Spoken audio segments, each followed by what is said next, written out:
খেয়াল করে দেখেন। হ্যাঁ হ্যাঁ মা, আমরা যাব, কিন্তু তুমি তোমার জামাইকে একটু বলে দাও। ওকে আবার আলাদা করে বলার কি আছে? না মা, ও তোমার জামাই না, না বললে খারাপ দেখা যায় না।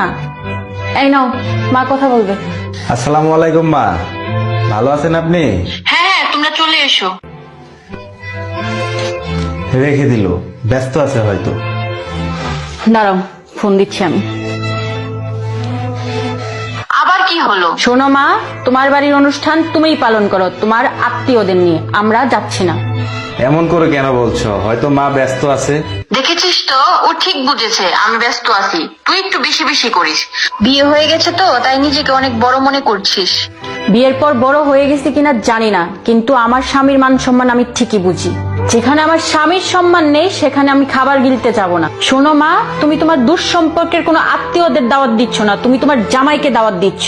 তুমি বাসায় এসে দাওয়াত তো দাওই নাই, তুমি ফোনে ভালোভাবে কথাও পর্যন্ত বলো নাই, কেমন আছে না আছে সেটা পর্যন্ত জিজ্ঞাসা করো নাই। যেই দিন তুমি তোমার জামাইকে সম্মান করতে পারবে সেই দিনে আমি তোমার বাসায় যাব, তাছাড়া তোমার বাসায় পাও রাখবো না আমি।